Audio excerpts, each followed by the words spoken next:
नमस्कार, KP news के bulletin में आपका स्वागत है। मैं हूं अश्विनी आपके साथ। चलिए शुरू करते हैं खबरों का सिलसिला। उससे पहले एक नजर आज के मुख्य समाचारों पर। शहर के रंग मंदिर में आज संगीत, साहित्य, नृत्य उत्सव। बीआईएमएस त्रासदी पर विशेषज्ञ पैनल की रिपोर्ट आने के बाद कार्यवाही की जाएगी, कर्नाटक के स्वास्थ्य मंत्री। निखिल कुमारस्वामी कर्नाटक के आगामी चुनाव में जेडीएस का नेतृत्व कर सकते हैं। किसानों ने आज दिल्ली कूच स्थगित किया, नेता सरवण पंढेर बोले बैठक कर बनाएंगे रणनीति। महायुति सरकार के शपथ ग्रहण के दौरान 12 लाख के सामान चोरी, जांच में जुटी पुलिस।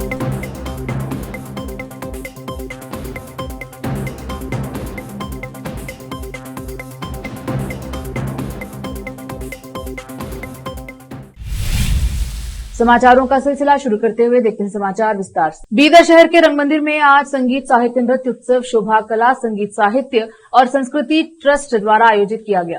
कलाकारों ने संगीत और नृत्य पेश किया जो लोगों को बहुत आकर्षित किया। इस कार्यक्रम के दौरान वरिष्ठ कलाकारों को सम्मान किया गया। कैमरामैन पपुराज का कवरेज। समस्त बांधवरिगे ವಂದನೆಗಳು। ಇವತ್ತಿನ ದಿನ ಕಲೆ, ಸಾಹಿತ್ಯ, ಸಂಗೀತ ಮತ್ತು ಸಾಂಸ್ಕೃತಿಕ ಟ್ರಸ್ಟ್ ವತಿಯಿಂದ ಸಾಂಸ್ಕೃತಿಕ ನೃತ್ಯೋತ್ಸವ ಆಚರಿಸಲಾಗಿದೆ। ಈ ಸಂದರ್ಭದಲ್ಲಿ ನಾಡಿನ ಅನೇಕ ಕಲಾವಿದರು ಈ ಒಂದು ಕಾರ್ಯಕ್ರಮದಲ್ಲಿ ಭಾಗಿಯಾಗಿದ್ದಾರೆ। ಸುಂದರವಾಗಿರ್ತಕ್ಕಂಥ ಹಾಡುಗಳು, ನೃತ್ಯಗಳು ಮತ್ತು ಸಾಹಿತ್ಯ ಸಮ್ಮೇಳನ ನಡೀತಾ ಇದೆ। ಈ ಸಮ್ಮೇಳನಕ್ಕೆ ಸಾಕಷ್ಟು ಜನ ಬಂದು ಪ್ರೋತ್ಸಾಹ ಕೊಟ್ಟಿದ್ದೀರಿ। ನಿಮ್ಮ ಪ್ರೀತಿ, ನಿಮ್ಮ ಆಶೀರ್ವಾದ ನಮ್ಮ ಸಂಘಕ್ಕೆ, ನಮ್ಮ ಜೊತೆಗೆ ಇರಲಿ ಅಂತ ಹಾರೈಸ್ತೀನಿ। ಸುಮಾರು 45 ವರ್ಷಗಳಿಂದ ಈ ಕ್ಷೇತ್ರದಲ್ಲಿ ಕೆಲಸ ಮಾಡ್ತಾ ನನಗೆ ಈ ಬೀದರ್ ಜಿಲ್ಲೆ ಅಲ್ಲದೆ ಕರ್ನಾಟಕ, ದೇಶ ವಿದೇಶಗಳಲ್ಲಿ ಸಹಿತ ಒಂದು ಅವಕಾಶ ಮಾಡಿಕೊಟ್ಟಿರ್ತಕ್ಕಂಥ ಜನಗಳಿಗೆ ಸಾಂಸ್ಕೃತಿಕವಾಗಿ ಹೊರದೇಶದಲ್ಲಿ ಒಂದು ಗಾಯನವನ್ನು ಮಾಡ್ತಕ್ಕಂಥ ಅವಕಾಶವೂ ನನ್ನ ಬೀದರ್ ಜಿಲ್ಲೆಯ ಜನರ ಪ್ರೀತಿಯಿಂದ ಸಿಕ್ಕಿದೆ ಅಂತ ಹೆಮ್ಮೆಯಿಂದ ಹೇಳ್ತಾ, ಸುಮಾರು 2 ಸಾರಿ ಅಮೆರಿಕದಲ್ಲಿ ನಡೀತಕ್ಕಂಥ ನಾವಿಕಾ ಮತ್ತು ಅಕ್ಕ ಸಮ್ಮೇಳನದಲ್ಲಿ ಗಾಯನ ಮಾಡಲಿಕ್ಕೆ ಹೋಗಿರ್ತಕ್ಕಂಥದ್ದು ನಿಮ್ಮೆಲ್ಲರ ಭಾಗ್ಯ ಅಂತ, ನಿಮ್ಮೆಲ್ಲರ ಆಶೀರ್ವಾದ ಅಂತ ಹೇಳಿ ನಾನು ಭಾಳ ಹೆಮ್ಮೆಯಿಂದ ಹೇಳ್ತೇನೆ। ಇವತ್ತಿನ ದಿನ ನಮ್ಮ ಕಾರ್ಯಕ್ರಮಕ್ಕೆ ಬಂದಿರತಕ್ಕಂಥ ಬೀದರ್ನ ಸಮಸ್ತ ಜನಗಳಿಗೆ ನಾನು ಹಾರ್ದಿಕವಾಗಿರ್ತಕ್ಕಂಥ ಅಭಿನಂದನೆಗಳು, ವಂದನೆಗಳನ್ನು ಸಲ್ಲಿಸ್ತೇನೆ।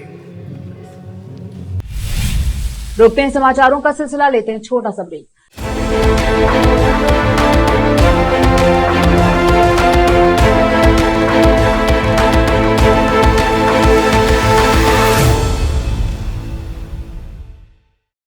नूर एजुकेशन ट्रस्ट बीदर की ओर से चलाए जाने वाला Noor MEd and BEd college Bidar, recognised by NCTE Delhi and affiliated to Bidar University Bidar.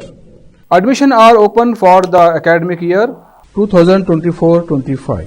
विशेषज्ञ और सक्षम शिक्षकों द्वारा शिक्षा प्राप्त करने के लिए नूर एमएड एंड बीएड कॉलेज में दाखिला लें और शांत वातावरण में शिक्षा प्राप्त करें।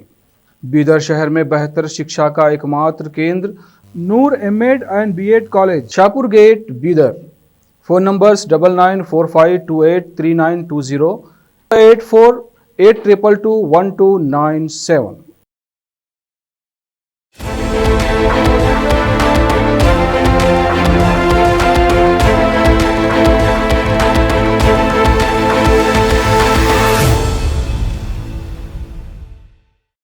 ब्रेक के बाद स्वागत है आपका। देखते हैं समाचार देश के। कर्नाटक के स्वास्थ्य मंत्री दिनेश गुंडूराव और लोकायुक्त की एक टीम ने 9 नवंबर से अब तक हुई 5 मातृ मृत्यु के मद्देनजर यहां Ballari institute of medical sciences BIMS अस्पताल का दौरा किया।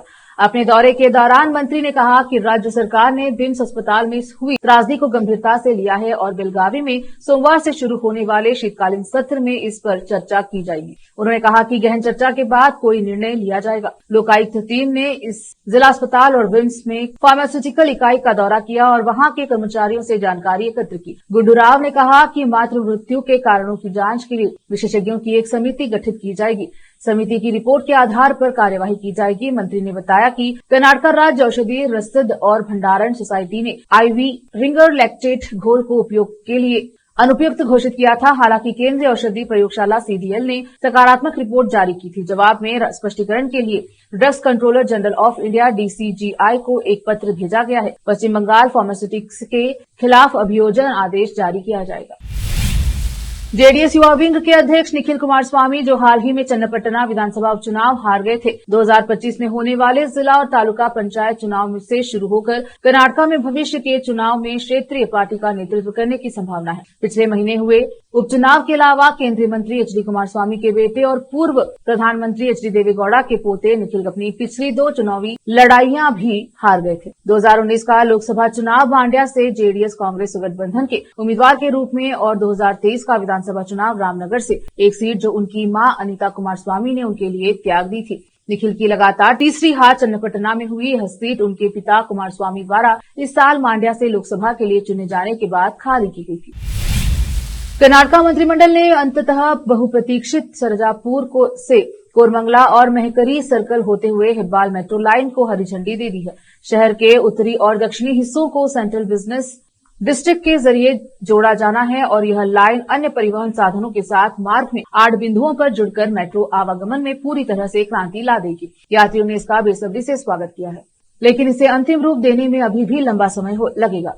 सीएम सिद्धरामैया ने 7 जुलाई 2023 को अपने बजट भाषण में सरजापुर से हिब्बाल तक 16,000 करोड़ रुपए की लागत से नई मेट्रो लाइन की घोषणा करके सबको चौंका दिया। विस्तृत परियोजना रिपोर्ट में इसकी लागत 28,405 करोड़ रुपए तय की गई थी। हालांकि बीएमआरसीएल सूत्रों ने बताया है कि वास्तविक लाइन को अंतिम मंजूरी मिलने में 6 महीने से 1 साल तक का समय लगेगा। उन्होंने कहा इसे शहरी परिवहन संस्थान और आवास एवं शहरी विकास मंत्रालय को उनकी राय के लिए भेजा जाना चाहिए। वे स्वतंत्र रूप से इसकी समीक्षा करेंगे और उनके सुझाव को इनमें शामिल किया जाना चाहिए। रोकते हैं समाचारों का सिलसिला, लेते हैं छोटा सा ब्रेक।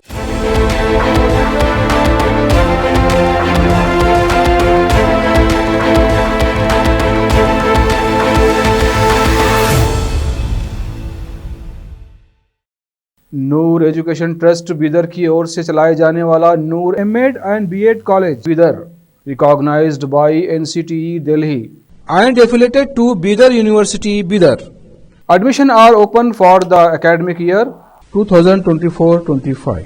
विशेषज्ञ और सक्षम शिक्षकों द्वारा शिक्षा प्राप्त करने के लिए नूर एमएड एंड बीएड कॉलेज में दाखिला लें और शांत वातावरण में शिक्षा प्राप्त करें। बीदर शहर में बेहतर शिक्षा का एकमात्र केंद्र Noor MEd and BEd college, Shahpur gate, Bidar. Phone numbers 9945283920, 8482221297।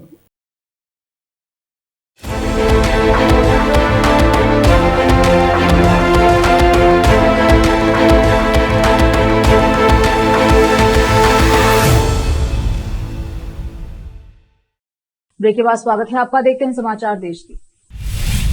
अपनी मांगों को लेकर किसानों का जत्था आज फिर दिल्ली आने के लिए आगे बढ़ने की कोशिश में जुटा हुआ है। किसानों को दिल्ली की ओर से आने से रोकने के लिए पुलिस प्रशासन ने कड़े बंदोबस्त किए हैं। दिल्ली हरियाणा शंभू बॉर्डर पर सुरक्षा व्यवस्था बढ़ाई गई है। सड़क पर कीले लगाई गई हैं, साथ ही कंक्रीट की दीवारों को भी बनाया गया है, जहां किसान विभिन्न मांगों को लेकर प्रदर्शन कर रहे हैं।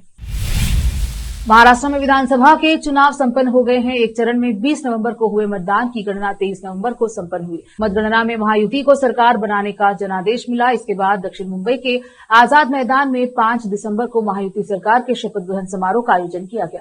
इस समारोह में जहां देवेंद्र फडणवीस ने सीएम पद की, तो वहीं एकनाथ शिंदे और अजित पवार ने डिप्टी सीएम पद की शपथ ली। हालांकि इस दौरान चोरों की भी चांदी रही। दरअसल इस शपथ ग्रहण समारोह के दौरान कुल मिलाकर 12 लाख रुपए के सामान चोरी हो गए। दरअसल आजाद मैदान थाने के अधिकारी ने बताया कि अज्ञात लोगों के खिलाफ चोरी करने को लेकर प्राथमिकी दर्ज की गई है। इसके साथ ही आरोपियों को पकड़ने के प्रयास भी जारी हैं। अधिकारी ने बताया सोने की चेन, फोन और पर्स चुराने वाले चोरों ने गेट नंबर 2 से कार्यक्रम से बाहर निकलने वाले लोगों का फायदा उठाया। पुलिस थाने और अपराध शाखा के कर्मचारी आरोपियों को पकड़ने के लिए काम कर रहे हैं। उन्होंने आगे बताया समारोह के दौरान सीसीटीवी फुटेज खंगाले जा रहे हैं। फिलहाल इस मामले में अब तक किसी की गिरफ्तारी नहीं हुई है।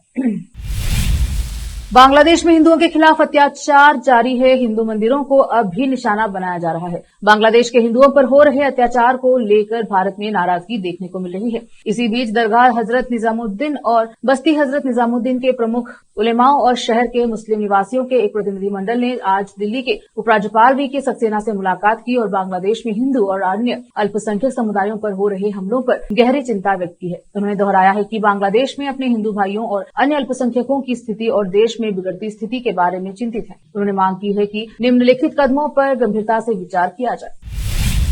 महाराष्ट्र में चुनावी परिणाम के बाद सीएम पद की शपथ ले ली गई है। 2 डिप्टी सीएम भी बना दिए गए हैं। इसके बावजूद विपक्ष के नेता अभी भी इलेक्ट्रॉनिक वोटिंग मशीन ईवीएम पर सवाल खड़े कर रहे हैं। सत्तारूढ़ महायुति गठबंधन ने रविवार को विपक्षी दलों के नेताओं पर महाराष्ट्र विधानसभा चुनाव में मिली हार को स्वीकार करने के बजाय इलेक्ट्रॉनिक वोटिंग मशीन ईवीएम को लेकर लोगों को गुमराह करने का आरोप लगाया। विपक्षी गठबंधन तब से ईवीएम में अनियमितताओं का दावा कर रहा है, मतपत्रों के इस्तेमाल की मांग कर रहा है। शिवसेना नेता उदय सामंत ने विपक्ष पर दोहरे मापदंड अपनाने का आरोप लगाया। उन्होंने कहा, महाविकास अघाड़ी के दोहरे मापदंड के कारण ही समाजवादी पार्टी गठबंधन से अलग हुई है। कल उन्होंने शपथ ग्रहण समारोह का बहिष्कार किया और आज उम्मीद है कि वे सदस्य के रूप में शपथ लेंगे, जिससे फिर से उनके दोहरे मापदंड उजागर होंगे। उन्होंने दावा किया कि विपक्ष हार स्वीकार करने के बजाय लोगों को गुमराह करने के लिए फर्जी कहानी गढ़ रहा है। बीजेपी की महाराष्ट्र इकाई के प्रमुख चंद्रशेखर बावनकुले ने कहा कि शरद पवार लोगों को गुमराह कर रहे हैं। बावनकुले ने शरद पवार के बयान पर एक सवाल का जवाब देते हुए कहा, हम उनका पवार सम्मान करते हैं, लेकिन वह झूठ फैला रहे हैं, वह लोगों को भ्रमित कर रहे हैं। विपक्ष अपनी विफलता छिपा रहा है। दिल्ली बार काउंसिल में एडवोकेट संजीव नस्यार उपाध्यक्ष पद पर तैनात थे, मगर उन्हें तत्काल रूप से उनके पद से हटाने के निर्देश दे दिए गए हैं। Bar council of India BCI ने यह निर्देश दिया है। इतना ही नहीं, बार काउंसिल ऑफ इंडिया ने इसके अलावा बार काउंसिल के सचिव को यह भी निर्देश दिया कि वो केंद्रीय जांच ब्यूरो यानी सीबीआई से संजीव नासियार की एलएलबी ऑनर्स की डिग्री की प्रामाणिकता और साथ ही संबंधित अभिलेखों के संभावित जालसाजी की जांच कराएं। आपको बता दें कि संजीव नासियार आपके कानून प्रकोष्ठ हैं, जिन्हें अब इस जांच का सामना करना पड़ेगा। आपको बता दें कि 7 दिसंबर को बार काउंसिल ऑफ इंडिया की एक बैठक हुई। इसके बाद बीसीआई ने यह निर्देश दिया कि निर्देश में बीसीआई ने लिखा, 7 दिसंबर को हुई बैठक में देव अहिल्याबाई विश्वविद्यालय इंदौर द्वारा दिल्ली बार काउंसिल के उपाध्यक्ष संजीव नासियार को जारी की गई एलएलबी की डिग्री में अनियमितताओं के आरोपों के संबंध में तत्काल और निर्णायक कार्यवाही करने का फैसला लिया गया है। यह निर्णय 3 सितंबर 2024 के संकल्प के अनुसार गठित एक उप समिति द्वारा की गई जांच और रिट याचिका में दिल्ली उच्च न्यायालय के निर्देशों के जवाब में लिया गया है। बीसीआई द्वारा जारी आदेश के मुताबिक एक जांच में संजीव नासियार की डिग्री से जुड़े अभिलेखों में जरूरी और साफ विसंगतियां पाई गई हैं। PMB Gujarati arts and law college Indore के निरीक्षण में पता चला है कि कॉलेज को संबंधित अवधि के दौरान एलएलबी ऑनर संचालित करने के लिए अधिकृत नहीं किया गया है। एक बार फिर से रोकते हैं समाचारों का सिलसिला, लेते हैं छोटा सा ब्रेक।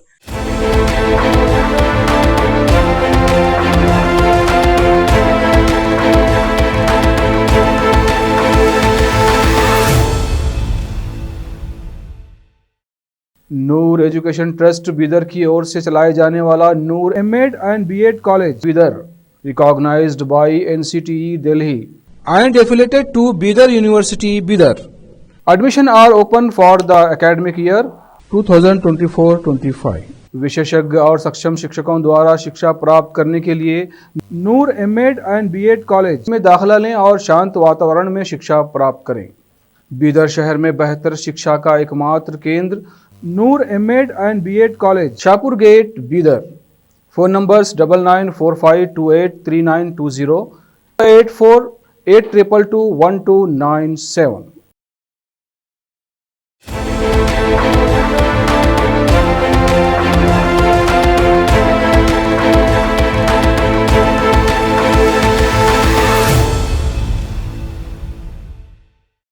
ब्रेक के बाद स्वागत है आपका। देखते हैं अंतर्राष्ट्रीय समाचार।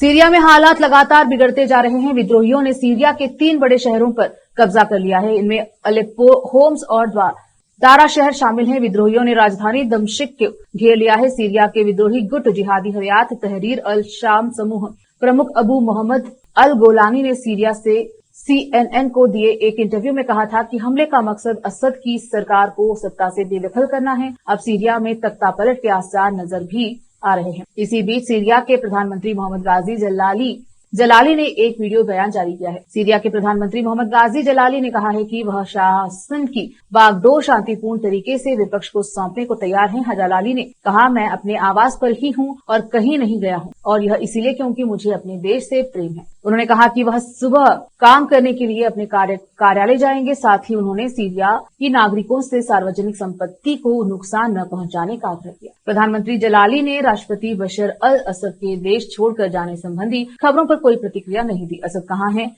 इस बारे में संयुक्त अरब अमीरात की ओर से भी कोई जानकारी सामने नहीं आई है। असद के परिवार की दुबई में काफी संपत्ति है।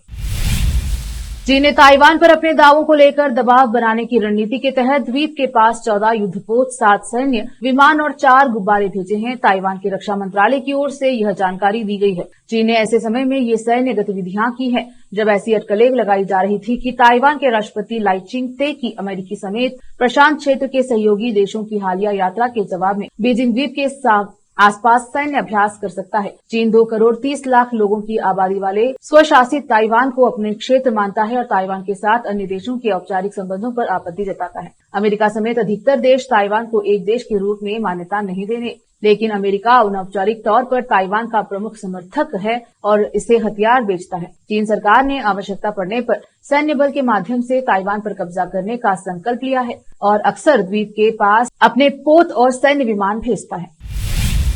फिर से एक नजर आज की सुर्खियों पर। शहर के रंग मंदिर में आज संगीत, साहित्य, नृत्य उत्सव। बीआईएमएस त्रासदी पर विशेषज्ञ पैनल की रिपोर्ट आने के बाद कार्यवाही की जाएगी, कर्नाटक के स्वास्थ्य मंत्री। निखिल कुमारस्वामी कर्नाटक के आगामी चुनाव में जेडीएस का नेतृत्व कर सकते हैं। किसानों ने आज दिल्ली कूच स्थगित किया, नेता सरवण पंढेर बोले बैठक कर बनाएंगे रणनीति। महायुति सरकार के शपथ ग्रहण के दौरान 12 लाख के सामान चोरी, जांच में जुटी पुलिस।